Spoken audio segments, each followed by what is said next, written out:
Welcome, everybody. Welcome back to the lounge. And for all of our listeners out there, you need to brace yourself. Hey, pun intended, because we have Kevin Bracy in the house.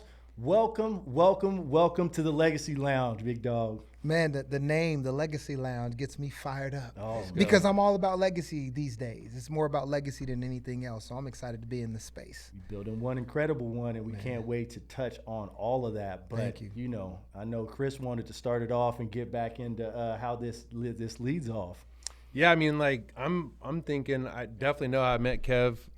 Definitely gone over a decade now. I've considered Kev from the moment I met him.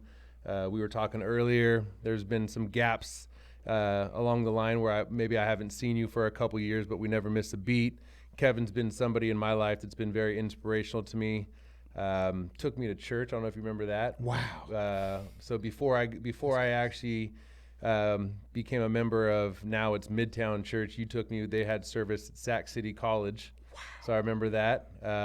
Kevin had this big thing called Monstars Motivation, some other stuff, but First Step for Speakers. I mean, I feel like, Kev, you're one of those people that you can get probably anyone to do anything. Like you just have that inside of you. So at the time I met Kev, he's like, man, you should come to this event. And I'm like, in my heart, I'm like, but I don't want to be a motivational speaker. But I was so just like wanting to spend time and energy and space around you, because you just are one of those people that just, you make people feel good. You know what I mean? So that's just like how I started off. I met you through my mom. She was president of Sacramento Association of Realtors in 2007. Yes. She got you to come and speak at SAR. And once I heard you speak, I was hooked. And so today, just having you on the podcast, really the goal, it's funny, man, like the title Legacy Lounge is, we've had some really good guests on this show, but I had coffee with you not too long ago, and I think this is just the perfect time and the perfect person to get on this podcast to really talk about your legacy. Man. So thank you for coming, man. Man, I'm excited to be here. So let's just do some bullet points a little bit. So Yeah.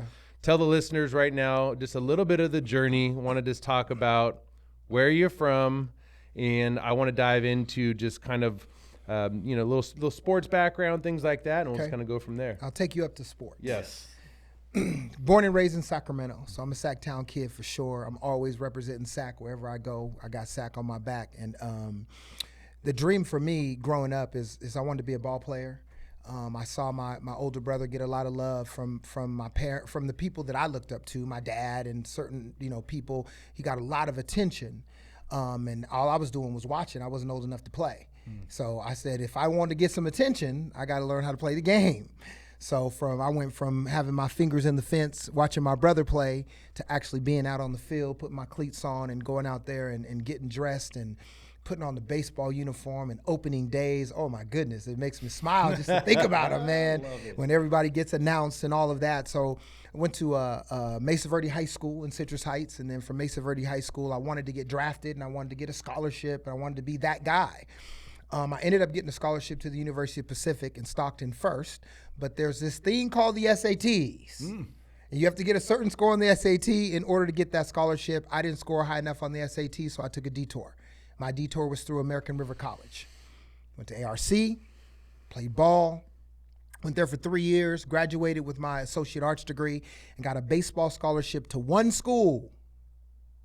Not hella schools, one school. It was the University of Utah. You been to Utah before, y'all? I was the only brother in Salt Lake City. It was me, y'all. No, I was in Salt Lake City, Utah, man. And actually, I'm going tomorrow to watch the Utah Cal game. But anyway, yeah. And then went to University of Utah, man. Played ball, scholarship, and got my associate arts degree. I got my sociology degree, my criminal justice certificate, and then I did not get drafted out of college. So all of my life, the momentum was when you get to your senior year in college, everything was riding on that year. Yep. This is the year to get drafted. And if you don't, you're done. And I remember after having enough units to graduate, and I was no longer a Ute. I was alumni now. It was no reason to be in Utah anymore. Baseball was over. School was over. Didn't get drafted. I felt like the world had ended. because my whole life baseball was my identity. But then my coach from American River College, see, I've never been the best player on any team. Now, this is just me talking. Some other players may say something different, but I've never been the best player on any team. I was always average talent, in my opinion, but my work ethic was off the chain. Yes. You were not going to outwork me. You weren't going to run more heels than me. You weren't going to run more sprints. You weren't going to take more ground balls. You weren't going to take more fly balls. You weren't going to take more hacks, batting practice. You just were not.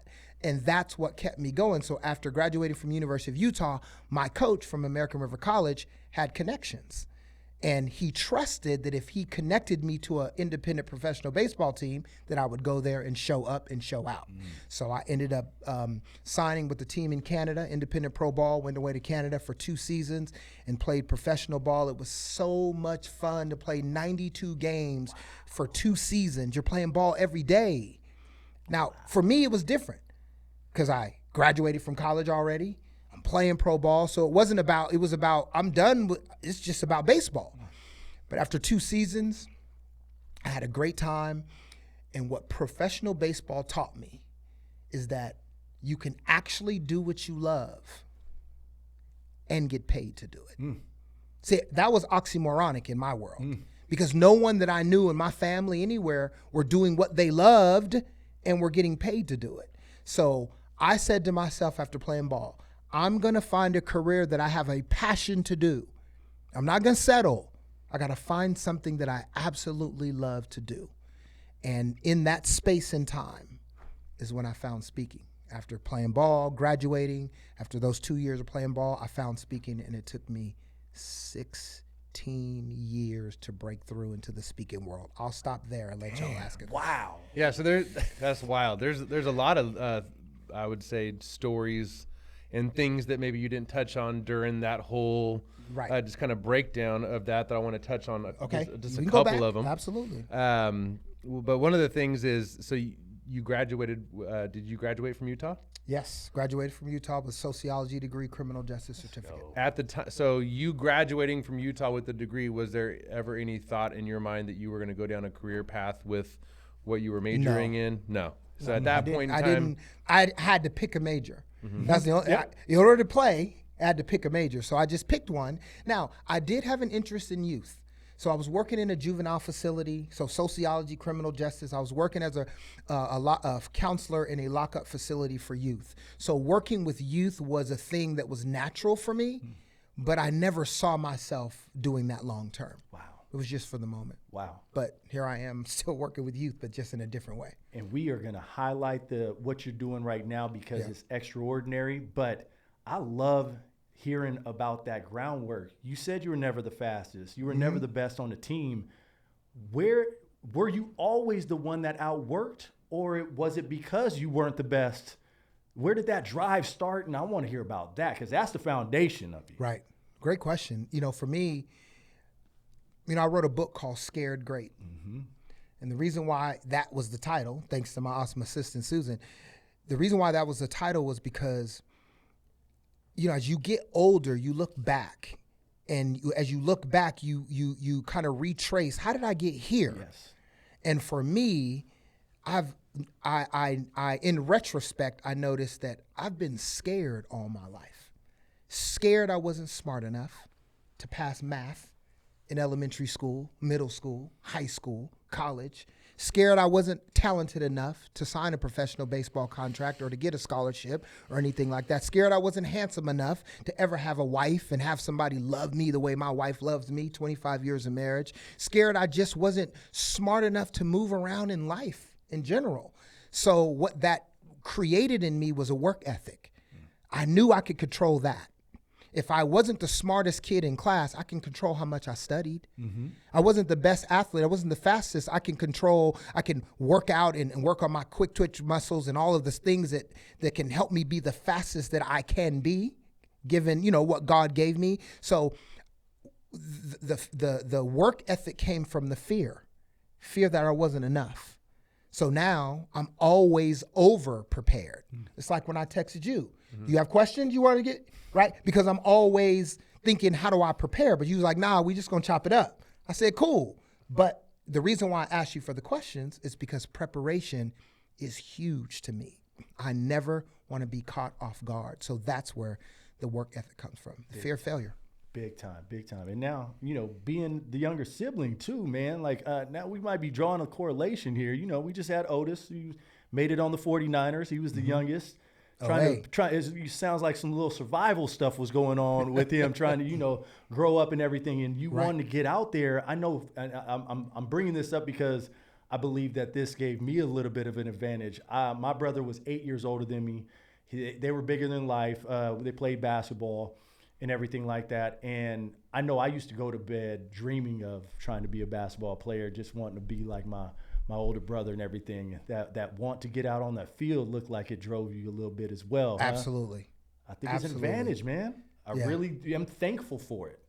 Absolutely. The little brother usually loses in everything. Yeah. So that kind of creates, I was a sore loser. I wanted to fight. I'm going to fight before I'm just going to lose. Yeah. I'm going to foul you in hoop. Yep. I'm going to throw the ball at you in baseball, because I wanted to win. But when you have a bigger brother, you always, I felt like I spent most of my life losing. Yeah. So I had to outwork him. What's the age difference?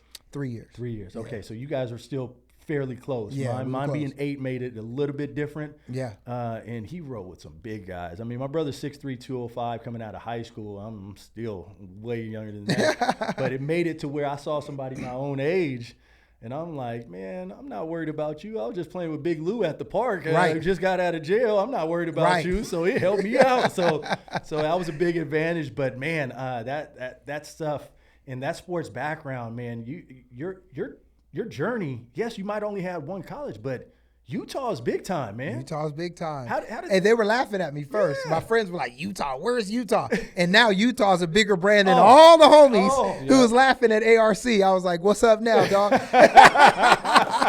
They killing in football this year. Come on, man. Yeah. Oh, man. Not tomorrow. But, man, that's amazing. Utah, what was that experience like? Talk about that, being the only brother or one of the only brothers out there. I was the only brother in the WAC conference. Are you serious? I was the only African-American baseball player my junior year in the WAC conference. My second year was 2 of us. So they knew. It's wild. It was the only one my junior year. There were no other brothers suiting up. Whoa. So I had to represent. So what was that? What was that like? I mean, I grew up in Citrus Heights, so I was always used to being, one of the only brothers wherever I went. So it wasn't a big deal to me. But I did carry that pride with me, like I gotta get down, man. Because everybody knew who the black guy was. Yeah, you know what I'm saying. So was the baseball team and people at that university, were they welcoming to you? Absolutely. Mm-hmm. Nice. And then you ended up meeting someone kind of special in your life around that time, right? Absolutely. My wife. How did I don't even know, because there's a lot of stories that I do know that I want you to touch on, because there's a lot of people that are going to be listening to this that don't know the journey or don't know some of the just crazy stuff that you had to overcome from just childhood environment. I told you about baseball, but there's another track. There's another track that I want you to touch on, but can you just mention how you and Jess met? Oh, that's funny. You the real story. I'm gonna give you the real story publicly for the first time. well, here's the real story. When I got to Salt Lake City, Utah, the baseball guys, right when I got there, like it was maybe my first or second day. I had just, drove in, unpacked my stuff. I'm chilling. I'm in Salt Lake City, but the same guys who were on the recruiting trip to get me there, they're now on the team. So you kind of know them already from the recruiting trip. So we all went out to a strip club. First night, out, strip club. And I remember, I'm just telling it like it is. I've never heard the story. Okay, I remember being in the car, and we was on our way to the strip club, and I was thinking to myself, wait a minute, don't nobody know me here. Wait, I get to start all over from scratch with all the ladies and everything. I remember thinking that, like, I got a clean slate, right? So we get to the strip club, and once we got there, the waitress, I think it's probably the first woman I saw, she was a college student, walking towards me. I was like, hey. So I started talking to her. So a couple of nights later, I'm at her house. And as I'm at her house, the young lady that's laying on the couch is Jessie. So I'm talking to her friend first, right? So me and her friend kind of hang out a little bit, and then I would call the house, and Jess would answer the phone. And Jessie was always just kind, friendly. Everybody loved Jessie. Now, there were fraternity dudes in Salt Lake City who surrounded Jessie. Like, you can't mess with Jessie, because Jessie wasn't the one. She wasn't out sleeping around. Everybody loved her. So I got word, you can't date her, because the Qs, the brothers, they were there before I got there. So they were like, that's one you can't date. Now, Chris, I'm hard-headed, bro. Come on, man. You gonna tell me not to do something? You know what I'm gonna do. Yep. I want the smoke. Not really, but you know what I'm saying. So me and her end up building a friendship, man, and we were friends for a long time. Amazing.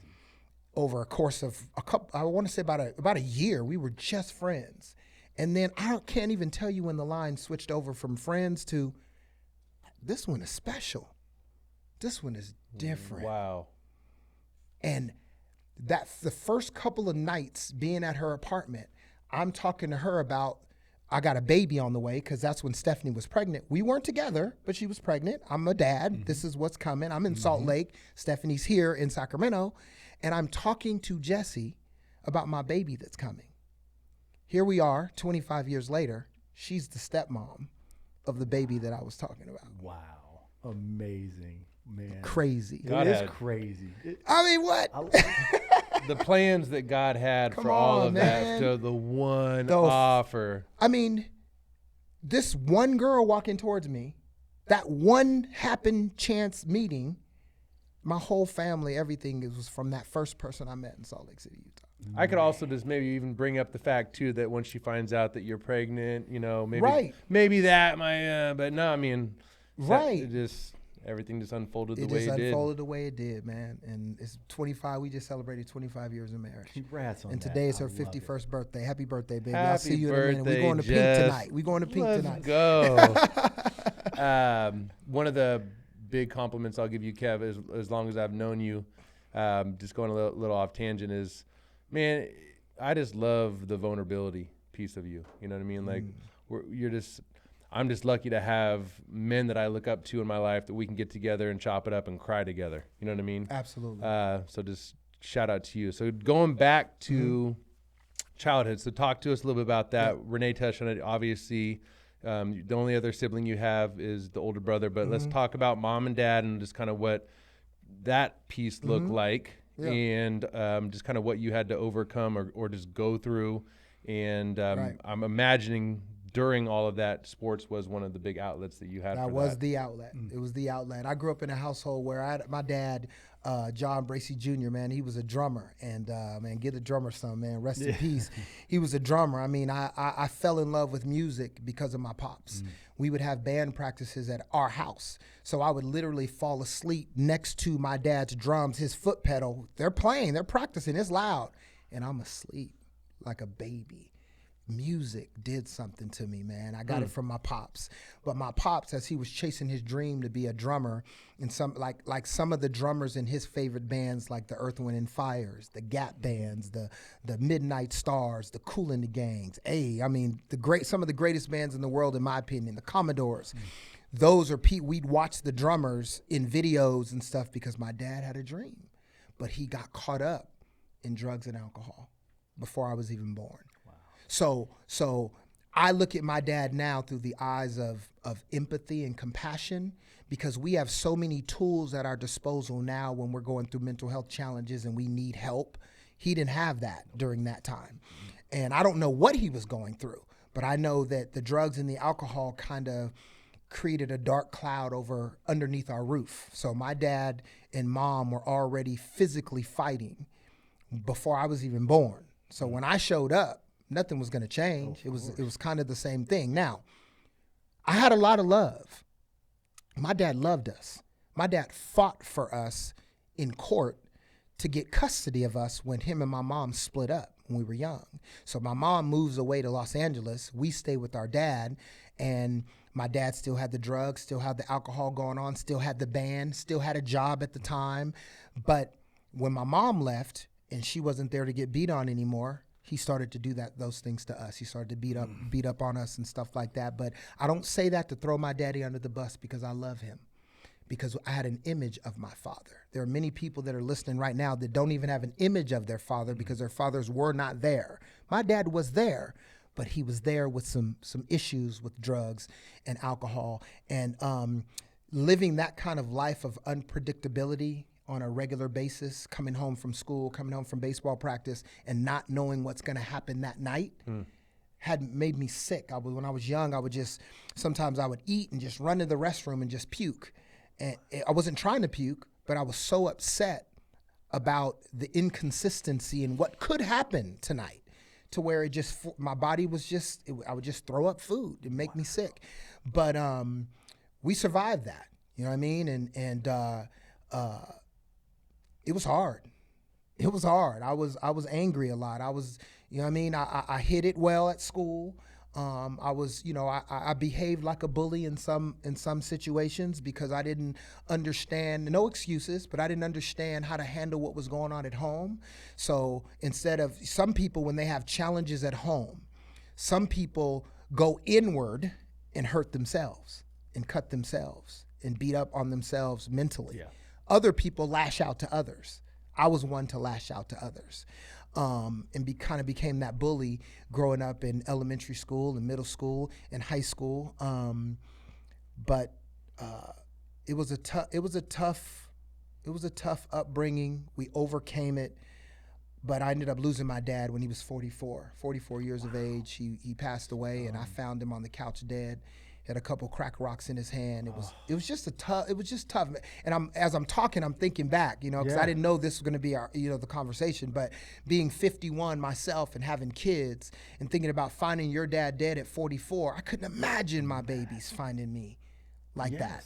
But I had to pick myself up by my bootstraps, if you will, and keep moving. But it was difficult. How old were you at the time? I was 20. Gotcha. When my dad passed away, right before I got the scholarship to the University of Utah, he passed away. That was tough. And trying to get the relationship back that I had with my mom when she left. She moved away and they divorced, and she was gone for like 6 or 7 years. So when she came back to SAC, it was like, baby, I'm home.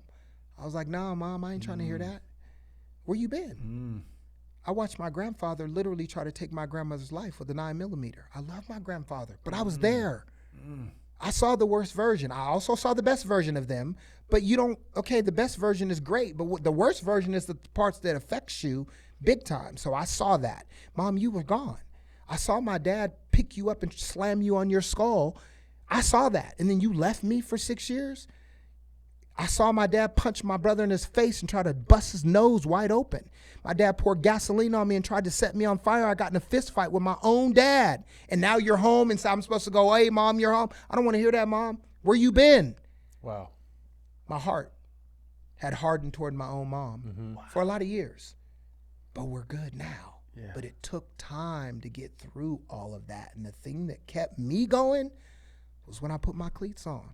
Wow. And I put my batting gloves on. I'm still wearing them because I like the way it made me feel when I was young. So I want to feel the same way as a grown man. So, baseball saved me, man. Going to practice every day saved me. Having something to look up to, the posters of Eric Davis and Ken Griffey Jr. and Barry Bonds and Darryl Strawberry saved me, gave me something to shoot for. During that time, there was also a family that stepped up pretty big. Can you touch on that just a little bit? Good question, man. Thank you for that because my mind's everywhere. It was the summer of my 8th grade and 9th grade year. My grandfather passed away. My grandmother had moved to an elderly home. My dad was, kind of on the streets, trying to figure his way out. My mom was in and out, and I ended up living from house to house to house to house. I was living with my friends from middle school. Let me spend the night here, there. And then there was a family in Citrus Heights, man. The Batch family. Their last name is the Batch family, B-A-T-S-C-H. And they already had 4 teenage daughters. And if you've ever seen the movie called The Blind Side, not the same story, but just to kind of give you the frame of what it was. It was 4 daughters and a mom and a dad. And they literally opened up their doors for me to let me move underneath their roof. Now, let me just say this real quick. I got a daughter, and I'll help people. Yeah. But, dog, you ain't moving in my crib. No. You're not moving in my crib. I'm not having some dude move in my crib with my daughter. Not happening. But they had a different view and a heart for people. They opened up their doors for me and allowed me to live underneath their roof my freshman year, sophomore year, junior year, senior year, freshman year in college. For 5 years. This is incredible. So they clothed me. They fed me. Mom gave me a car. Daughters were mad about that. Gave me a car. Walked me down the aisle when I was homecoming king. They loved me for 5 years underneath their roof. If it was not for that family, the Batch family, John and Lynn, I love you. I appreciate you. They live in San Diego now. If it wasn't for that family, I don't think I'm here right now. I don't think I'm married. I don't think I'm connected with my kids. I don't think a lot of things. When you share the story, man, like where my heart goes, I'm in this headspace a lot. Whenever you feel like you have gone through something, there's somebody out there going through something absolutely harder than you. Yep.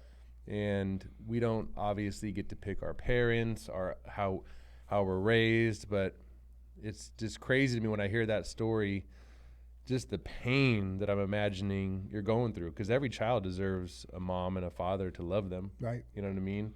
You had mom gone, you had everything you explained with dad, grandpa, and I had love. Yeah. They loved us. Yeah. There was just issues. Yeah. They loved us. I was loved. Was the family that brought you in, how did they meet you? That's a good question. Were they coached? It was one day of a guy named James O'Neill. Shout out to my homeboy J.O. James O'Neill was with me, and I went to his house one night, and we was hanging out. He was like, "Man, we gonna go to this family's house. It's a happy house. They play games. We eat ice cream. All kinds of. It was like Disneyland or something." I feel like I'm listening like an after church program. That's what it was, right? And that's what it felt like. We walked over I remember from his home right across Antelope Road. We walked over there. He just walked in the house because that's the kind of house they had. And it was like a night where it was fun and happy. And I was like, what is this? And you know how there's certain situations that happen that you can't remember the exact transition? Mm-hmm. But I just remember having this family be open, because this was at a time when there was a lot going on with my dad and my grandparents. It was just a lot going on in that space. And slowly but surely, I ended up moving my clothes. Like, okay, I'm going to spend the night this night, and I'll spend the night again, and I'll spend the night again. I wasn't dating any of the daughters. Mm-hmm. I was just spending the night and spending the night and spending the night. Next thing you know, all my clothes are moved in. I'm in the house. I'm eating breakfast, lunch, dinner, going to school with them. And now I'm one of the kids. I'm one of the 4 daughters and a son. And it just kind of happened. And I have to say, I'm grateful to God. I'm not here to preach, but I would be remiss to sit up here and talk about the blessings of all these people helping me without giving the glory to God. God's hand was on my life as I was moving about as a youngster. Would not be here. That is absolutely incredible story. This absolute selflessness of that family. I am blown away, man. Just listening to this in person, I am blown away by that story, man. Absolutely amazing. And I bet you almost feel indebted that you, given that opportunity to get you out of that space and so much love brought to you, it's almost one of those things like that next step, you can't mess this up. You've been blessed. For sure. And that takes the next step, and that's what sends you out into Utah next, right? Yes. Is that what it is? Yeah, I went from my freshman year at ARC, I was living with this family. Mm-hmm. But the daughter, who's my age, mm-hmm. we were like best friends in high school. We ate lunch together. We did homework together. She was the one that kind of helped me, showed me that I'm smarter than I thought I was. Mm. Because she would go home every day and do her homework before she did anything. So my sophomore year in high school, I said, I'm going to try this. I'm just going to do exactly what you do, Jeannie. Jeannie's her name. And we would do homework. We would get that done. And then we would hang out and have fun. That year, my sophomore year, I got like 5 A's and 2 B's. Mm. Didn't know I could do that. Mm. All it was about was applying myself and doing my homework. Remember when changed everything. Remember when you mentioned the anger that you had? Yeah. And sometimes you would take it out maybe. Mm. Do you think after that time, getting to spend more and more time, and actually you moved into that household, that some of that anger kind of dropped a little bit? Were you getting into trouble? or what? I mean, can you touch on that a little bit? Yeah, I wasn't getting into trouble, but I had to be aware of my interactions, because if somebody said something in the wrong tone, or I was just a kind of a time bomb. Not that I would just go around and punch somebody, but I would step up to anybody who I felt was being disrespectful, because I didn't have the maturity level to handle heated situations because of what I saw. When things got heated at the crib, it's going to be some violence. Yes. It's going to be something going down. Yes. I saw uncle, this is on my dad's side. I saw uncle, I saw a lot of stuff that you're not supposed to see when you're my age, but I carried that outside of my house too at times. When you made it to playing ball at Utah, probably feeling on top of the world, I would imagine. Did anyone from that family that brought you in, did they end up seeing any of your games? Yeah, they came out to the game that I broke my thumb at St. Mary's College. Oh, they my were there. word.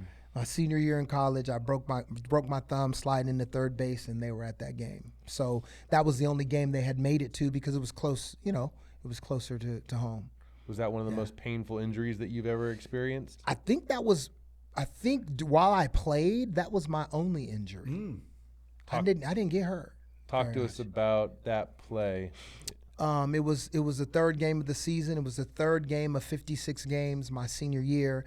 I was team captain. Every pitch mattered. Every game mattered. Every at-bat mattered. Every ground ball mattered, because I was trying to go to the next level. So third game of the season, third inning, 2 outs. I'm standing on third base as the runner. Batter gets up to the plate and hits a ground ball to the second baseman. It's 2 outs. All he had to do was pick it up, throw it the first 3 outs, inning over. He didn't know how many outs there were. So he picked up the ground ball, he threw it to the third baseman. But I should have already crossed home plate.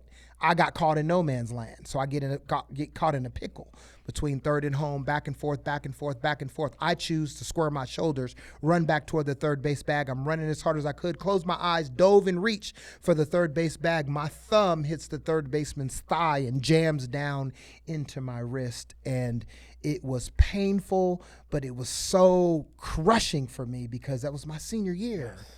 It was my opportunity. And next thing you know, long story short, I end up, leaving St. Mary's College, getting on a flight, Salt Lake City, go through surgery, 3 screws in my thumb, sit out for 5 weeks. I didn't want to watch a game. Don't call me. Don't turn baseball on. I was sick, because all my life, this was the crescendo. Yeah. I rehab, I come back. 5 weeks later, I was supposed to start rehab. But 5 weeks later, I was back on the field because I'm hard-headed. Yes. And I did it on my own. And I stepped in the batter's box, man, after being out for 5 weeks. First pitch, fastball, strike one. Second pitch, fastball, home run over the left center field fence. It was the greatest moment of my greatest moment of my baseball career for that time. It was incredible. What's going through your head when you run around them bases? I wanted to do cartwheels, but you can't do that. You know what I'm saying? I lost all my swag points. You know what I'm saying? But it was. I mean, just the joy of the crowd, the joy of my coaches, the joy of my teammates, and how it felt. When you hit one and you don't feel it, and you know it's gone. Man, it was a moment. Incredible. It was a moment in time. And the next day, I'm on the newspaper, the Utah sports page. I'm on the front. It was a man. One of the things that's always stuck with me from hearing this story, but I'll always hear like little pieces that maybe I didn't hear. But I remember the story you telling me during rehab. You asked for somebody to bring you a big old bucket of rice. Yeah, it was rice and sand and clay. And it's hard to tell that story without really giving it, you know what I'm saying, really sharing it. But I rehabbed on my own, and I was hard-headed in doing that whole process. But in this particular scenario, being hard-headed paid off. Good. Because I got back on the field 5 weeks later. Oh, man. And this is kind of a personal one for me. I'm a sports fanatic, but basketball is my thing growing up. My kids are baseball and softball all day. I'm amazed about the game itself. I feel like, from not living in it like you did, but I feel like it's the best teacher of life in general compared to all the other sports. Do I have that wrong from the outside looking in? No, you got it right. You right on the nose, because if you fail 7 out of 10 times, you're a Hall of Famer. And in life, you're going to fail And for me, I'm okay with failure because I played baseball. I know that if I keep stepping up to the dish, and keep swinging it, I'm going to connect at a certain point. So I think that the baseball, the rules of the game of baseball have helped me stay the course to become a speaker today, because I was used to failing anyway in the game that I played. And patience. Patience. I gotta tell you this because you'll appreciate this. Yeah. Because you have two successful. I mean, they're not children anymore. Right. Right. It's crazy. I was telling Rene on the way over here when I met you. I think Kendra was like 10, so it's wild. But I finally get to go check out his daughter playing softball. They should have won the game. Bro, my jaw was dropped because I just know Lexi is Lexi. You know what I mean? You don't see that competitor. I don't see that competitiveness. Right. She's playing catcher, and I'm like, the standard. You know what I mean? That's what I'm thinking about, and it just goes to show when you have two, both of you guys, I know, very competitive, and what you instill in your children. It's inspiring because, man, when I got to see her play that game, it was just wild to see the level of competition, Right. I watch your posts. I'll be watching. I live through your children through the posts and through your posts, man, because they balling out there. I know it's proud dad. I know what that feels like. So I'm riding with him, man. It's crazy for me. Like it's not about that they need. I know what the feeling inside of like doing something that you're not sure you could do, you think you could do. Yes. I just want them to have the feeling. It's not about the wins and loss, but just showing yourself and proving to yourself what you're capable of when you put this little amount of work over and over. So that's why I'm saying I'm just amazed by the sport, and I'm just in love with the sport because it teaches that. So it teaches it. It's about the life lessons is what it is. And I'm assuming you all kinds of your professional and being a parent and being a husband. Yes. I'm sure that's all pulling from that background, right? For sure. I mean, baseball is, man, it's everything to me, man. I've changed my identity because baseball used to be it for me, but I'm so grateful. I don't watch a lot of games anymore, but I watch the playoffs. Yeah. Now I'm watching the playoffs. Yeah. I watch the World Series, but I mean, yeah. You got a World Series prediction for this year? No, I'm just like the competition, man. I just watch, a few players here and there that I love to watch, but I don't keep track of it like I do basketball and football now. Mm-hmm. So we'll call it the 16 to 20. Mm-hmm. So before you take off to Utah, was there anything in your head of, well, I'm sure what it was here in your story was what you were going to do with your life was going to play baseball, right? That was probably what you were thinking. Mm-hmm. Now take us to what I want to know is now you've played 4 years at Utah. Now you're playing 2 years at Utah, 2 years at 2 years at ARC, 2 years at Utah. Yeah. Bingo. So you played your 4 collegiate baseball years. Yeah. You're now playing pro ball in Canada. Mm-hmm. I want to just hear at what point did now speaking enter your life, and how did that happen? Right. Speaking entered my life when someone loaned me a cassette tape to listen to. Y'all remember cassette tapes? I know y'all younger than me, but you remember cassette. Okay, I just want to make sure. I promise I do. I'm joking. I mean, I'm a lot younger than you. He's very close to your age, man. I mean, leave me alone, I don't. So I put this tape. This gentleman loaned me a cassette tape. He was showing me a business, and he listened to this, and he goes, and this was like in between my rookie year and my second year. So I had played my rookie season. I was preparing for my second season, and he says, if you listen to this cassette tape, your batting average is going to increase. That's all you had to tell me. I don't know what he knew. I don't know nothing. So I put the tape in my tape deck of my white Pontiac Grand Am, right? And popped it in my tape deck. And when I popped it into my tape deck, the tape got stuck in the tape deck. When I tried to eject it, it would act like it was going to come out and it would pop back in. I couldn't take it out. I couldn't turn it off. And it was the motivational guru, Les Brown. Wow. And so I'm driving around Sacramento listening to this guy's story. Oh, I don't even know who he is. What is this? He's not preaching the gospel. He's just a motivational guy who's telling his story. I didn't even know what motivational speaking was. What is this? I'm fired up right now. I don't even know why I'm fired up. You know what I'm saying? And I'm listening to it over and over and over and over again. So I played my second season. My batting average went up. Oh. I was hitting with more power. All my confidence went through the roof. So after that second season, that cassette tape is still in my tape deck. I left my car at home. I'm in Canada. I don't have my car. So when I came back, everything's the same. So I get a job after my second season, contemplating whether I was going to go back and play my third season or not. Wasn't injured or anything. As I get this job during my second season, I remember driving, helping kids. I was helping kids. I was working at Families First. I was driving, got off at Expedition Boulevard, Cal Expo's to my right. I'm driving straight towards Arden, and I get to where the entrance of the Cal Expo is, right? I'm at the entrance at the light, sitting there, listening to this tape for maybe the 1,000th time. I could just regurgitate it like it was a song. And I said to myself, wait a minute. All this dude is doing is telling his story. That's all I've been listening to is his story. I said, I have a story. Yes, you do. What if I can tell my story and inspire people the way this man has inspired me? Therein lies the exact moment where I got a new dream to be a speaker. Listening to that cassette tape. And then what did I do after that? I didn't know how to start. I didn't know what to do. I didn't even know where I graduated. I played baseball. I want to be a speaker. What is this? So I started going to the bookstore. Remember when Barnes & Noble and Borders were everywhere? On Saturdays and Sundays when the homeboys was going to the club and hanging out. Hey, man, you hear that new Tupac? Nah, dog, you hear that new Anthony Robbins? Oh, my gosh. That's what changed. That's what changed. I started listening to speakers religiously, going to the bookstore and reading books, reading about psychology, reading about success, reading Les Brown books, Willie Jolly books, Dale Carnegie. Trying to fill myself up. I wanted to be like a well where I always had something to draw from, to where I could never be in front of an audience and think, I don't have anything else to say. I was filling myself up. Remember, I was scared to fail. So I'm going to outstudy everybody. I would go to a bookstore for 7-8 hours on a Saturday and a Sunday. My wife would cook me lunches, and I'd be at the bookstore all day. Why? Because I was trying to figure out, how do you do this?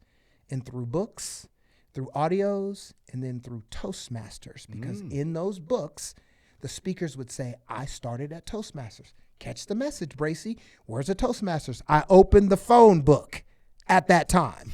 I was doing this before social media. I opened the phone book, I found a Toastmasters, and that was the beginning of this whole run. And it took me 16 years to break through. Golly, you didn't skip any steps. That's what I'm hearing. Because I did not skip steps. There's probably some people out here that hear the word Toastmasters and be like, that's cheesy, but that's like, this is part of the grind, part of the journey. The other thing I hear you say is the work ethic, right? So let's go back to baseball. It's really sounding like you literally applied that same grind, that same work ethic. I'm going to outwork you. I might not be the best athlete, so I might not be the best motivational speaker, but I'm going to outwork you.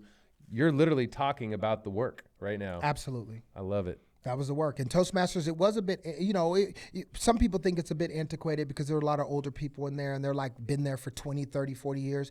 But for those who want to be speakers and who want to go to Toastmasters, or if you've gone to Toastmasters and it didn't really quite connect with you, just remember this.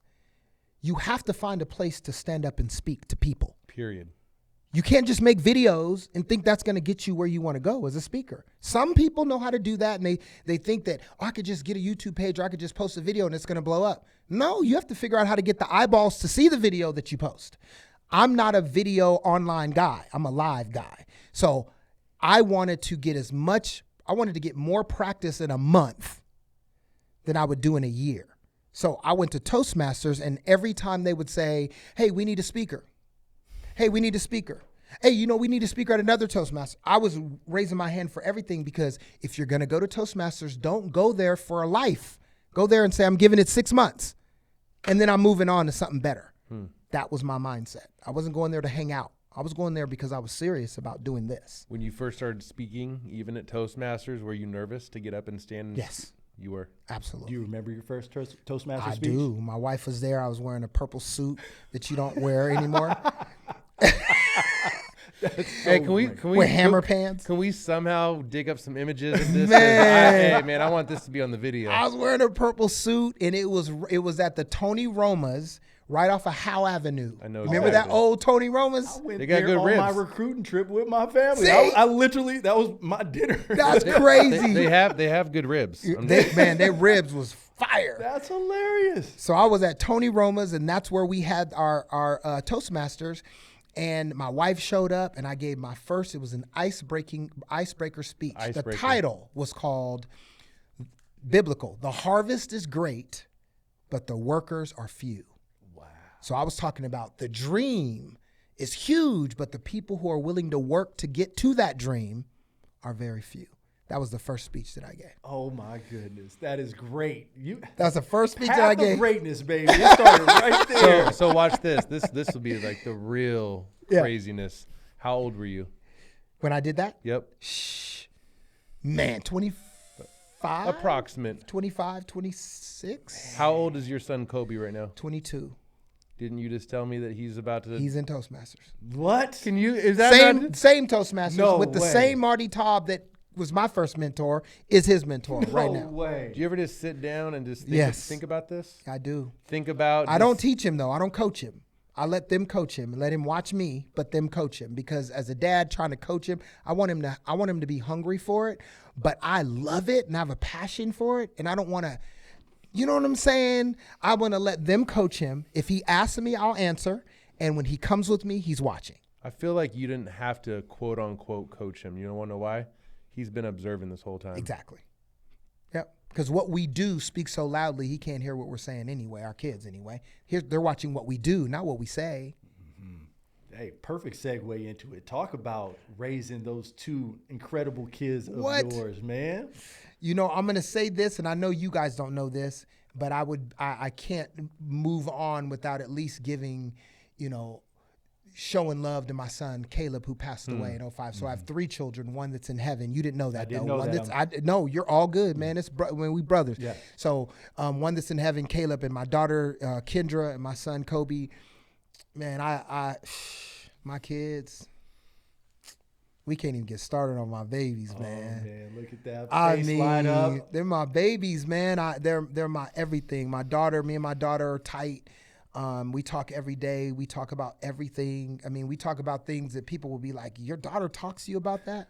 Yes. Yeah. I'd rather her talk to me than anybody else. We talk about everything. And ever since she was in the back seat, my daughter was the type of young lady that when I put her in the back seat, if the radio was on, I could never buckle her car seat because she was always trying to groove. So I had to get smart, turn the radio off, buckle the car seat, and then turn the radio back on. It took me time as a dad to get that. That's great. And next thing I know, she loved music, but I got it from my dad. She got it from me. So she's got the double love for me. I mean, she loves it more than I love it, and I don't even think that's possible. But I started putting her in dance classes because she loved to dance. She started off in gymnastics, liked it for a minute, moved on to basketball, balled one game, didn't know what she was doing, and scored 27 points. I was screaming like crazy. First game she ever played, she was just aggressive. And the other kids didn't know what to do, and she knew. I said, get the ball and put it in the hole. Yeah. That's all you got to think about. And then after her first couple basketball games, lost interest. But then when she got to hip-hop, it changed everything. She had rhythm. She had that pocket. She had something special. It seemed like she was offbeat, but she was actually on beat and everybody else was off beat. She had a pocket that was hard. It's hard to teach. So I knew dance was her thing. And so she danced and danced and danced and danced her way onto a show called Hip Hop Harry when she was in elementary school. It's the hip hop version of Sesame Street. Oh, wow. So she was at a dance convention. They gave out awards afterwards, and one of the awards was to be represented by an agency in LA. She won that award, which gave her an opportunity to start auditioning for different things. So I'm back and forth to LA in my car. Sometimes we drive all the way to LA for a 2-second audition. Literally 2 seconds. She walks in, I'm sitting down, I'm thinking we're going to be there for about an hour. Thank you. She reads her line, thank you. They already know who they wanted. So that means we got to get back in the car and drive back to Sac. That's how it was for a while. But it paid off. She kept dancing, graduated from high school, And I remember one day I'm sitting down, I'm watching the game, I'm watching Steph Curry or somebody, and I'm screaming and yelling, and I'm excited about the game.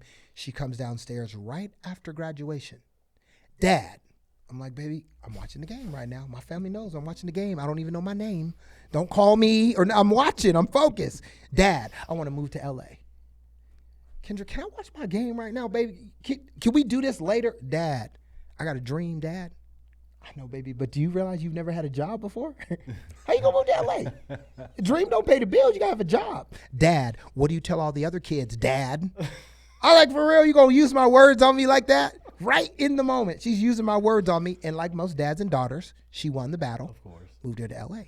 She gets to LA, she's like, Dad, I'm gonna be a star. Baby, you already a star. You daddy's star. No, Dad, I'm gonna be a star. Got it. Because she got Hip Hop Harry, she thought she was going to get to LA and it was going to be easy. I've been on TV. I ain't tripping off this. She starts going to auditions.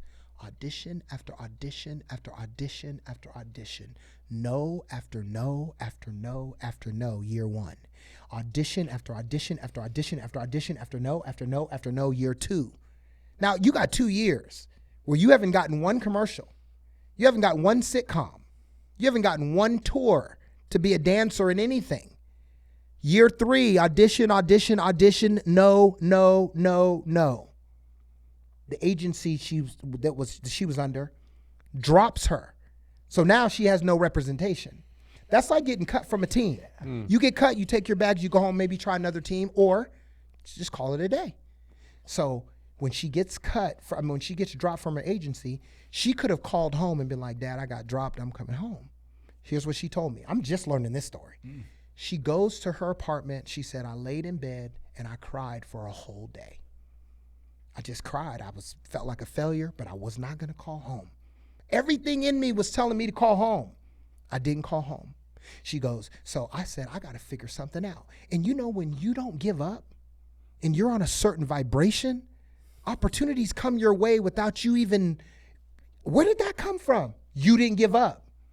You kept going, and things happen when you make a commitment. I think it was Johann Wolfgang van Gogh said, until one is committed, there's always hesitancy, a chance to draw back concerning all acts of initiative and creation.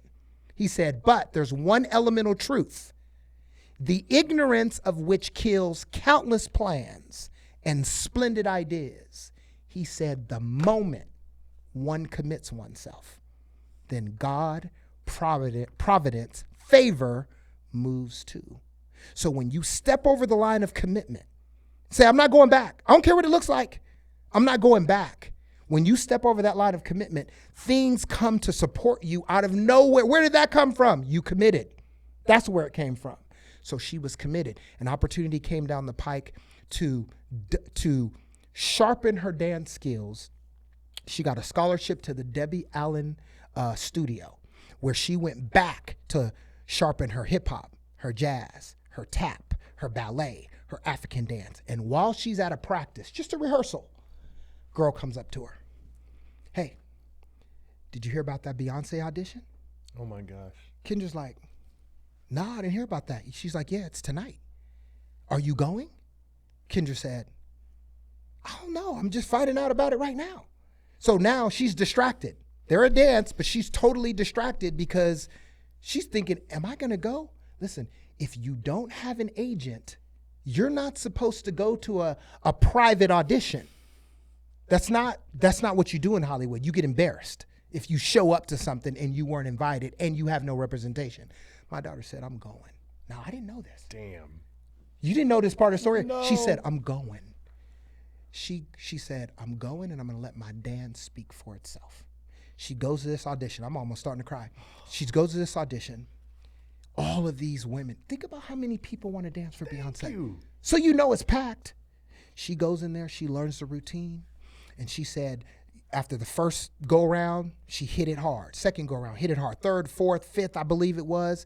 And then they got to the end of the first day. End of the first day, there was a guy who was called, you have to do something called, I think it's called stacking. I can't remember the word. It's where they ask you your name, your height, and who you're represented by. They said, what's your name, young lady? She said, Kendra J. She said, whatever her age, 25, whatever it was. She goes, independent. The guy goes, what do you mean independent? There's no agency called independent. She goes, no, I'm independent. He goes, what does that mean? You got dropped? She goes, yeah. He said, who dropped you?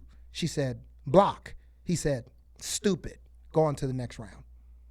Whoa. Damn. Second day, third day, fourth day, fifth, sixth, seventh. There was like seven days of auditions, but it went on for like a week and a half.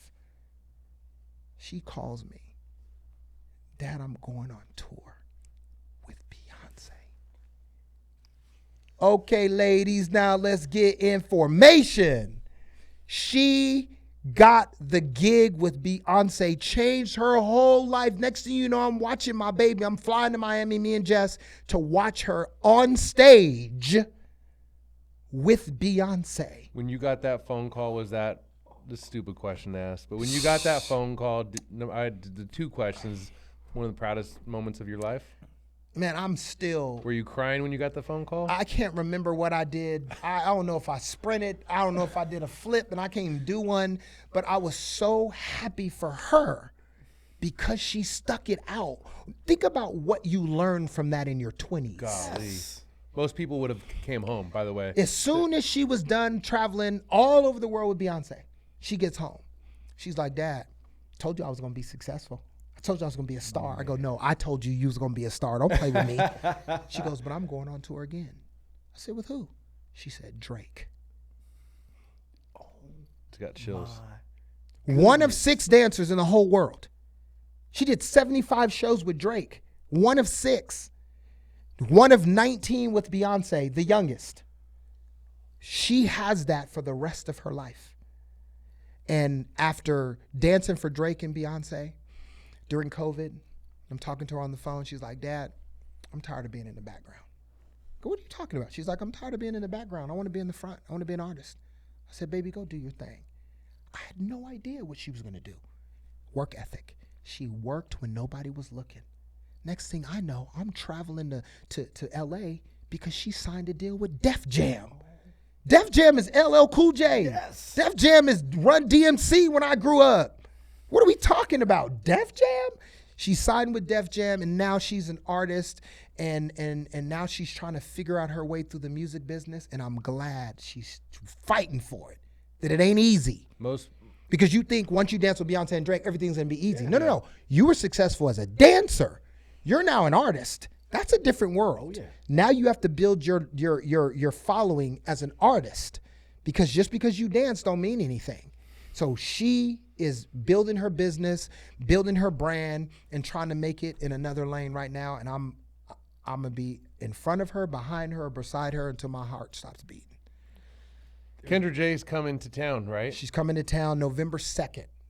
She's performing with her friend by the name of Victoria Monet, who was her friend in SAC, who moved to LA 2 years before her. So she's ahead of Kendra as an artist, but she brought Kendra on to perform in their hometown. So she's gonna be performing November 2nd. Ace of Spades? Nope, it's different. It's a different location. It's the new casino in Wheatland. Oh, got it. Okay. Yes, because they needed a bigger venue. Let's go. Because it was supposed to be this last Monday, but they changed it to November 2nd. So I cannot wait to go watch my baby do her thing. Unbelievable. I'm blown away. Unbelievable. And just the absolute perseverance. Like, anything she comes in those doors and says she gonna do, there ain't an ounce of your body that don't believe 100% that she gonna do. I'm going with you. Wherever you going, I'm helping you. I don't need to be in it, but I want to be there to watch. All you want as a parent is for your kid to believe in themselves so much that it don't matter what nobody else thinks.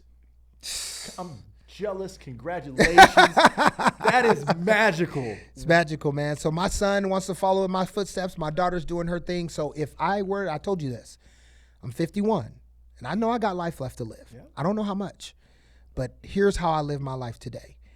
I have lived my dream, and I'm still living it. Any great thing that happens to me personally from this point forward is literally icing on the cake. I don't ask God for anything except for forgiveness and strength and peace and the ability to help other people. I don't ask him for nothing because he's given me everything. I don't need nothing. I don't need nothing else. Kendra gave you your flowers.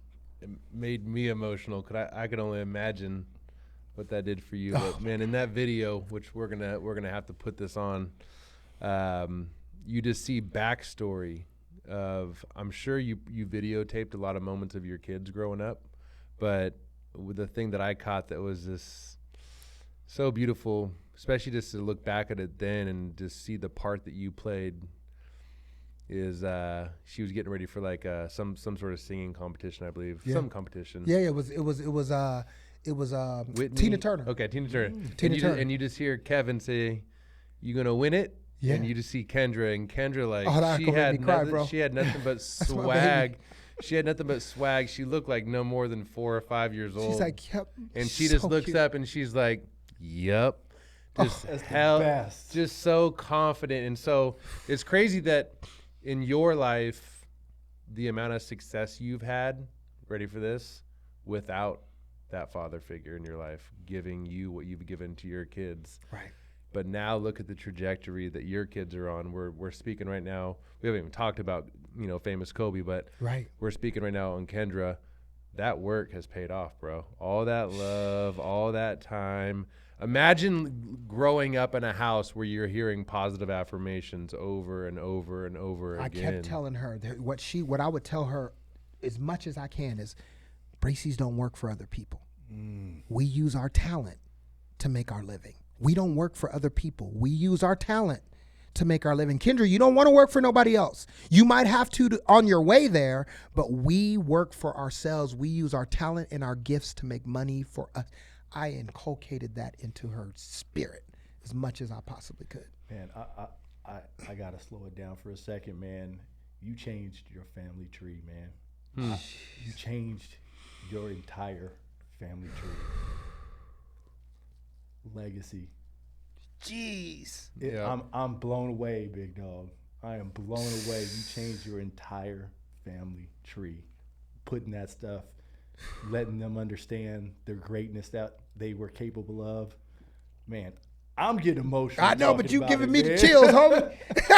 Listen, man. Oh my goodness, absolutely blown away, and just all the kudos in the world for you persevering through it and continuing to just pour into your kids, man. Man, I tell you this, I appreciate that, and I hear you and I see you. What it's done for me watching Kendra and watching Kobe is it's galvanized my entire speaking career when I speak to youth. Because it's not a game. I don't go there for the money. I've made money speaking. Go there to try to make a real it matters to me.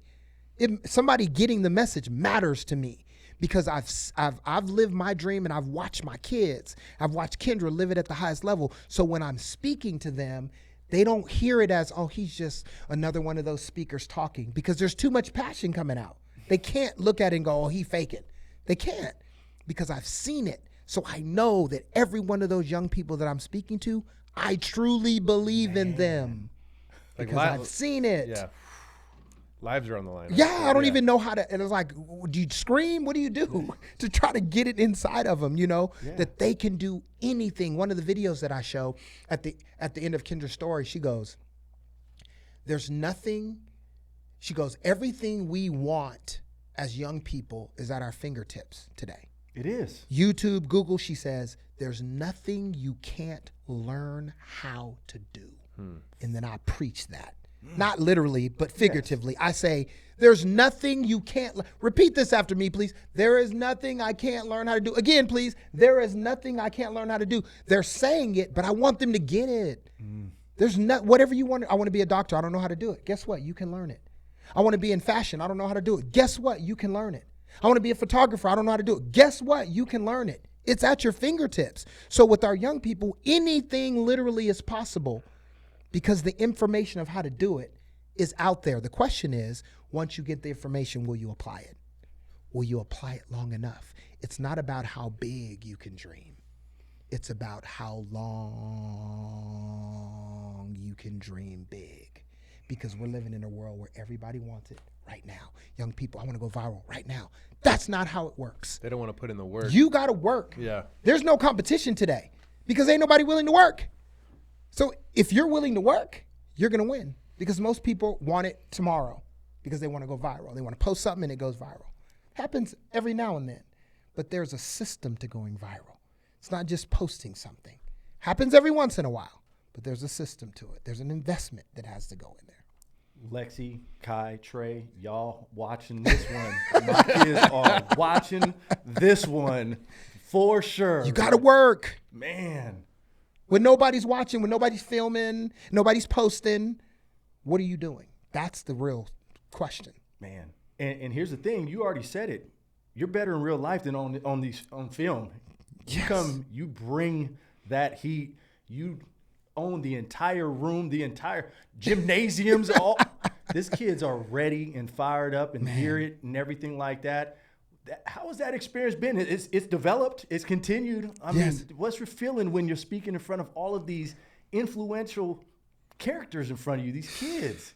You know, it's how I describe it is, when I'm done, I'll go back to when I'm in it, but when I'm done, I always tell my assistant, or when my wife is with me, I say, if there's a heaven on earth, I'm in it.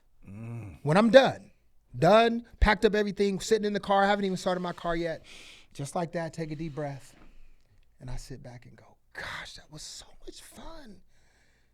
If there is a heaven on earth, I'm in it. That's how I know I'm in my purpose. But when I'm actually with the mic and the kids, I was at Livermore High School the other day, and there was a moment. I mean, the whole time they were perfect, but there was a moment when I realized there were thousands of juniors and seniors. The freshmen and sophomore were great, but I'm particularly talking about the juniors and seniors, where the silence while I was talking, you could literally hear the silence. It was as if every one of those beautiful students were hungry, Chris. They were hungry for some encouragement. They were hungry for somebody to believe in them. They were hungry. They didn't know me. They could have been on their phones. They could have been talking. Like, I don't know. Every single one of them. And I literally almost lost it because I was in the moment so much to where I realized, bro, you are 51. And these high school students are listening to every single word. And I had already prayed before I started, so I knew what was coming out was going to be great. You know what I'm saying? So it was just a moment, man. I can't believe it sometimes. By the way, that doesn't happen with high school kids. No. It just does. It just does not happen. I mean, every single, not one person talking, not one person on their phone. They're all like this, following me as I'm walking and talking. And I knew it. And I was like, you got to bring it right now. This is where surgery, right here is where it's going to drop into their spirit because they want it. You know, you said that you can sense that, you know, with the silence, these high school kids, they need that. Yeah. Man, I'm a 40-year-old grown man and I need that. Jeez. So the reason why I say that is like, I get so much just good inspiration from not your words but your actions. You know, both of you guys. And I'm in the season right now. I talked about it. You know, we got to give each other flowers more often. We just live in a world where there's so much judgment. People, you know, everyone's looking at what position they're at in the world. Yeah. Instead of just taking some moment just to reflect and look at the lives that you're changing in a positive way and how you're paying it forward. So those are my flowers to both you guys. Let's talk about Kobe. So there's a couple things that I want you to talk about. Obviously, want to talk about It Takes Guts, just how that started. But why don't you just kind of Kobe. Just talk about Kobe, man. The kid's a fighter, and it's just crazy to me that he's 22. 22. That's wild, bro. Because when I think of Kobe, I think of like an 8-year-old Kobe. Man, Kobe is special. Kobe was born as a preemie. He wasn't supposed to be here. If you know, that's what they say. I don't know who they are, but he made it. And my son has been in pain. He has chronic pain. So he's in pain. He's been in pain for 22 years, 365 days a year. Internal, I go, what does it feel like, Kobe? And I don't even like to hear it anymore because it breaks me down. Mm-hmm. it feels like lava in my stomach. All day, every day, he's hurting. Every day, all day, he's nauseous. But he's figured out a way to navigate through life, being in pain every day and being nauseous. Now, what is it? We don't know. We haven't found a diagnosis. We've been everywhere. We've been to Stanford. We've been to what is it called, Minnesota, Sue? The Mayo Clinic. We've been everywhere. And we haven't figured out the diagnosis, but this kid is incredible. He finds a way to smile. He finds a way to encourage others. He finds a way to get up every day, get himself dressed, go for walks. He walks like he does a half a marathon almost every day walking. I mean, he walks. And I love that he gets out and does that because he's had leg surgery. He was in a wheelchair at one time, but he now can walk without pain in his legs. So I'm grateful for that. But Kobe is a fighter, man. He's a fighter, and he fought to be here, and he's probably going to be fighting for the rest of his life, but he's up for the fight. And he's got the greatest mama in the world, so he's going to win in that with mom. Whenever mom's around, he's a mama's boy for sure. but he's also a daddy's boy, you know what I mean? But Kobe J we call him famous Kobe J because I just feel like he's famous for fighting through some of the toughest health challenges. He had 14 major surgeries on his tummy. 14 major surgeries, 2 on his legs. So 16 major surgeries in 22 years of his life. Hundreds and hundreds, probably thousands of outpatient surgeries where you go in for a procedure and come home that day.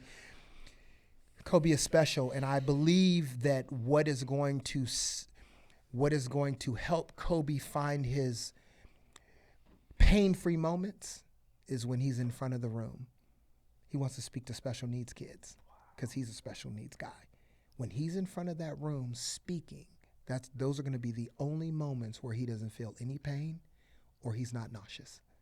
So I'm hoping that he continues down this path. I'm not inspiring him to do it. I'm not pushing him to do it. But if he continues to go down this path, I'm going to be very happy because I know that those are the moments where he won't feel what he feels because he's going to be focused on the crowd rather than himself.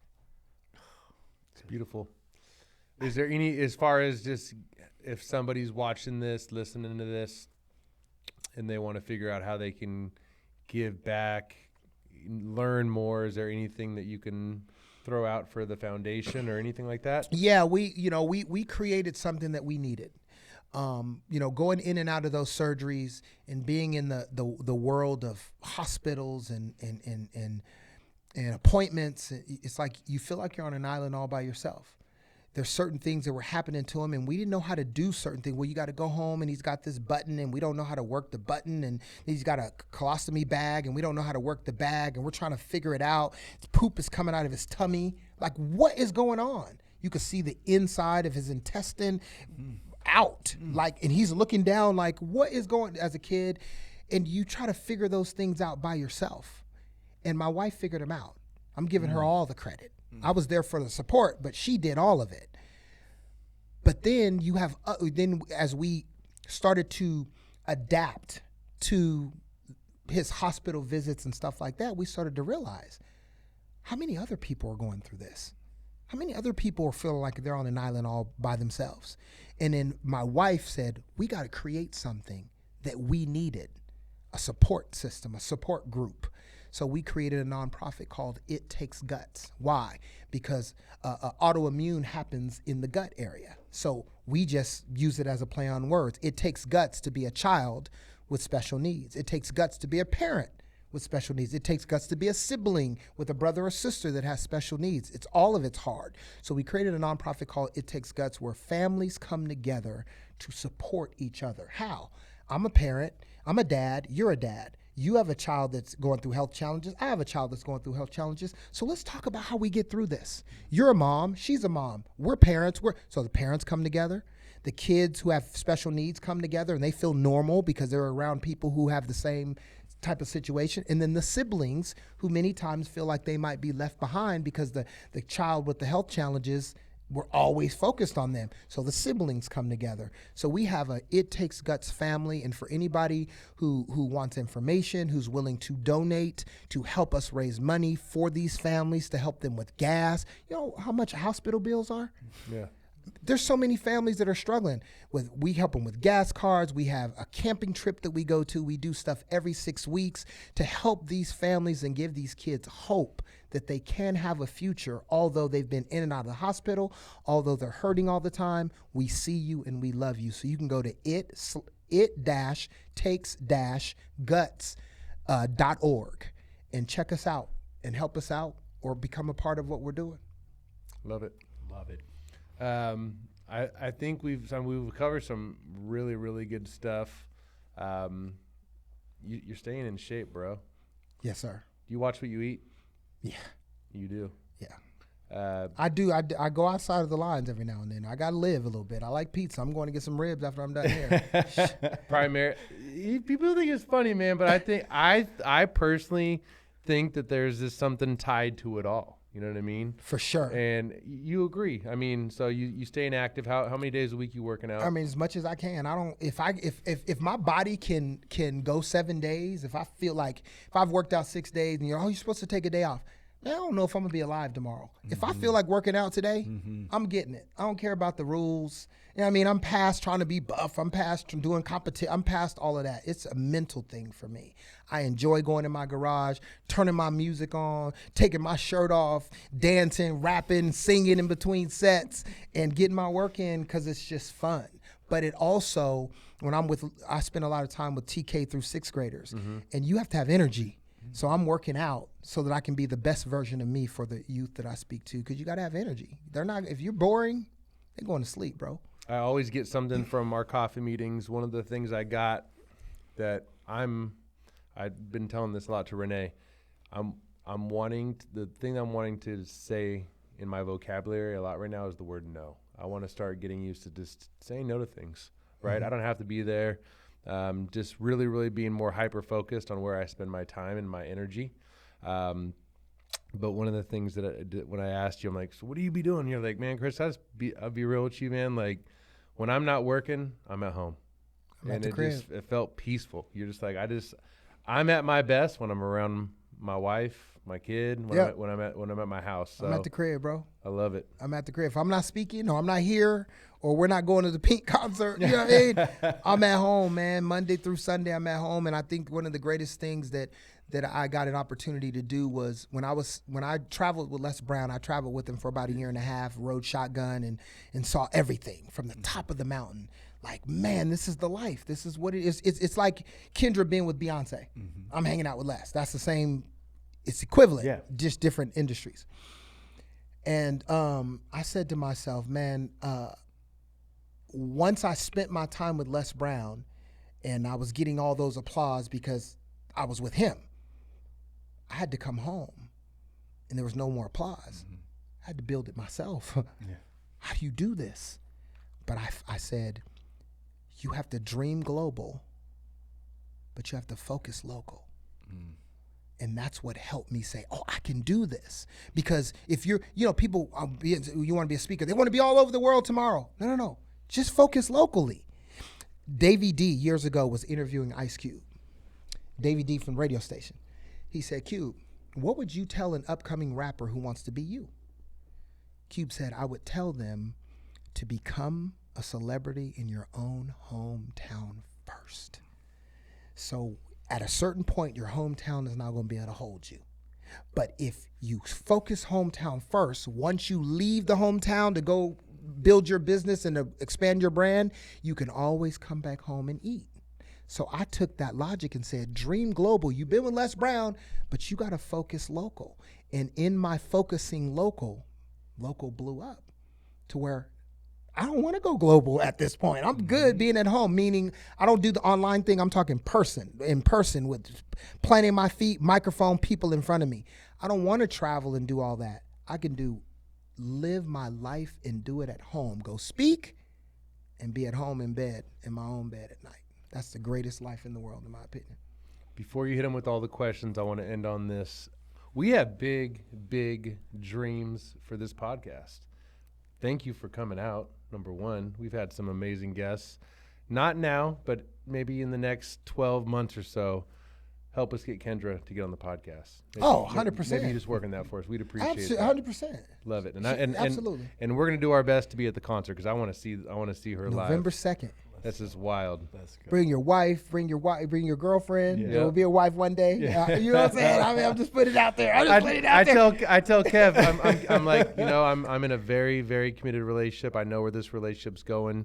She's got 2 beautiful daughters, and her name is Kendra, and Kev's like, let's go. I already love her. Right. Oh, Absolutely. that's great. That's great. We will start to get to those questions. Yes. Just what we are, man. Music. Just rapid fire? Yeah, I mean, we got a couple lists. Okay. We try to get your background All on good. it. I mean, you're a music guy. I need your top 5 artists of all time. No particular Jeez. order. It reminds me too. Before you say this, Kev, it reminds me when I lived in Elk Grove and that Jay-Z Kanye album came up. And I remember Kevin. I'm still mad that you went to the concert and you said it was one of the best concerts you've ever seen, and I missed it. I missed it. You were like, it was so dope. I was like, what? Kanye and Jay-Z? Anyway, go ahead. No. I went to the Jay-Z Justin Timberlake. I didn't see Jay-Z and Kanye. Oh, you didn't see Jay-Z and Kanye? Oh, No. okay. But I did see Jay-Z at one of the very last concerts at Candlestick. But I'll tell you this too before, and I swear I'm a big Jay-Z fan. I know you're a Jay-Z fan. Yeah. But when I saw Jay-Z and Beyonce, when they came and did back-to-back nights at AT&T Park, Beyonce stole the show for me. That was wild for me to say that. I mean, she's special. It's just incredible. She had Les Twins, the French else. dancers that opened up. Oh, anyway.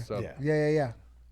So my top 5 is, I mean, I know I'm going to miss some, but I'm just going to do it off the top. Of course. But number 1 for me is the DLC. I'm a DLC fan. And I know y'all y'all may not know about DLC, but DLC is my favorite rapper. I say DLC, I'll say I'm gonna go with Pac. I'm gonna go with Jay-Z. I'm gonna go with Lauryn Hill. Okay. Oh, I love that. And I'm gonna go with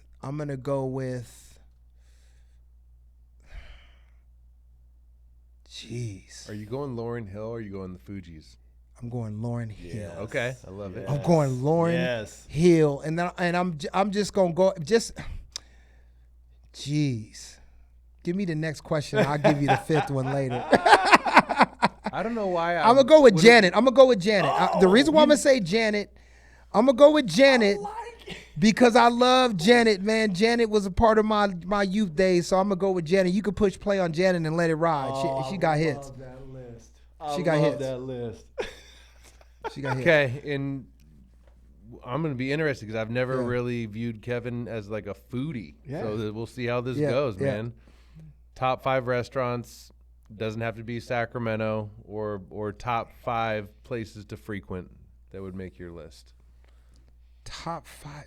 I don't eat out a I lot because knew I'm a it. germaphobe. Yeah. I like my wife's food. You know what I'm saying? I like her hands touching it. But if I mean, I'm a barbecue guy, and I like pizza. So I'm gonna go with my boy Max Barbecue in Elk Grove. Yes. I'm gonna go with I like Sauced. I like, what's the one in Rockland? The barbecue spot. Are you talking about the Q1227? No. The soul food. Have you heard about that place? I don't eat out. That's what I'm saying. I don't eat out a lot. My wife cooks my food, so it's hard for me. Yeah, it's hard. I don't do restaurants a lot, man. But my favorite foods, I like barbecue. I like pizza.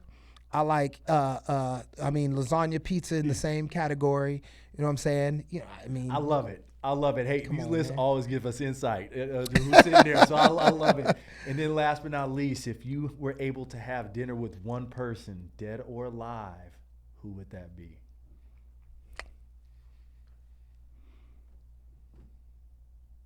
One person, dead or alive. I mean, I always have to give credit to the ones who brought me here. So it would be, I've had dinner with him before, but it would be Les Brown. I'm just going to give him the love, man, because he's my guy. You know, he's my guy. He believed in me. He believed in me. Thank goodness for that cassette that didn't come out. He believed in me. There was. I'm so glad that you ended on that, because there was a clip that I remember vividly that you had probably put together, and I feel we live in a. You know, we talked about work ethic, about how like maybe like the youth today. Yeah. It's not just the youth putting in that work. Yeah. There's something to be said about just doing whatever you need to do with somebody who's in a greater position than you, that's acting as your mentor. Yes. And I remember in this video, I think you were like tying his tie. Yes. And you have to serve. Yeah, you have to serve, I shine man. shoes, bro. I shine shoes. I shined his shoes. I took his clothes to the cleaners. Breakfast. I did all of that. I was serving first. I didn't go there like, kid, teach me. No, I'm watching. I got my camcorder going. I got a documentary coming. Got my camcorder going. So I served him first. Literally shined shoes. Literally tied ties. Literally ironed clothes. Literally brought breakfast, lunch, and dinner. I did whatever I needed to do to help serve his purpose, his cause, and he poured all that back into me. And today, 27 years I've been speaking, took me 16 years to break through, and I will never, I'm going to do 230 to 250 shows a year, whether I post anything or not. I can get rid of all my social media, everything, but I'm going to do 230 to 250 shows a year, because that's name recognition at this point and quality work. And I'm not bragging, I'm just saying what it is. Amazing. Yeah. Amazing. Congrats on all of your success, man. Thank you, sir. And you are a special, special human being. Thank you for blessing us Come on. in the Louds today, baby. Thank you, man. I appreciate y'all. Love you, Brace up. Kev.